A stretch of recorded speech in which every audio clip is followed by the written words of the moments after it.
Tactical principles in longsword fencing encompass the strategies, mindset, and decision-making processes that guide a fencer's actions in combat. These principles are not just about physical techniques, but also about understanding and manipulating the fight's dynamics to gain an advantage. Here's a deep dive into the key tactical principles and techniques in longsword fencing. Distance and timing managing distance. Controlling the space between you and your opponent is crucial. This involves knowing when to close in for an attack and when to maintain distance to defend or prepare for the next move. Effective distance management allows you to strike effectively while minimizing your exposure to counterattacks. Timing. Capitalizing on the right moment to attack or defend. This includes understanding tempo, the rhythm of the fight, and exploiting openings in your opponent's actions, such as attacking when they are off balance or committed to a strike. Initiative and control maintaining initiative. Keeping the pressure on your opponent forces them to react rather than act, limiting their options and allowing you to control the flow of the combat. This can be achieved through aggressive attacks, feints, and controlling the center line. Control of the fight. Using techniques and strategies that force your opponent into defensive positions or predictable responses. This includes using binds to control their blade, applying pressure to dictate their movements, and setting traps or feints to elicit desired reactions. Adaptability and flow.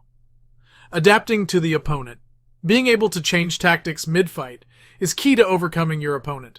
This means recognizing their strengths and weaknesses and adjusting your approach accordingly. Flow between techniques.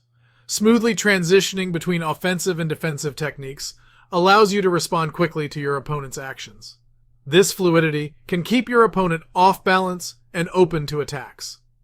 Feints and deception feints.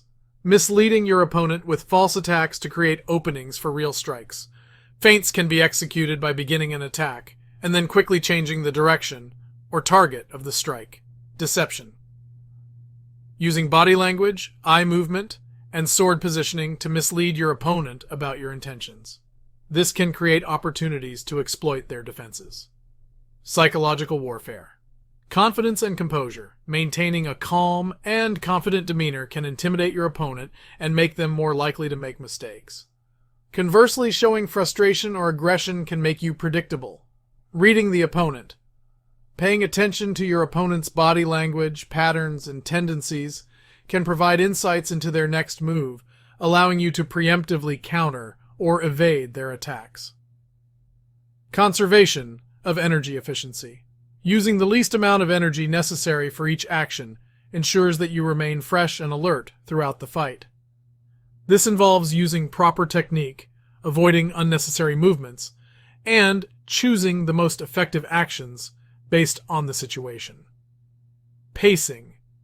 Understanding when to press the attack and when to conserve energy is crucial, especially in prolonged engagements or tournaments. In summary, mastering the tactical principles of longsword fencing elevates a practitioner from merely executing techniques to understanding and manipulating the flow of combat. This holistic approach, combining physical skill with strategic thinking, is what defines the art of fencing.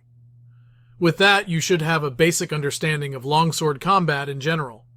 I have chosen to go over this in such detail because there is much more than sword fighting swings blade, combatant blocks blade, rinse, repeat. It is a world beyond. We will discuss close-ranged weapons in the near future. However, I want you to do your research because the ultimate goal of writing is to entice others into another world, to experience another person's flesh, to cross the threshold. As writers, it is our duty to open the gates. Jayce ran here. I hope you enjoy your writing, and happy writing.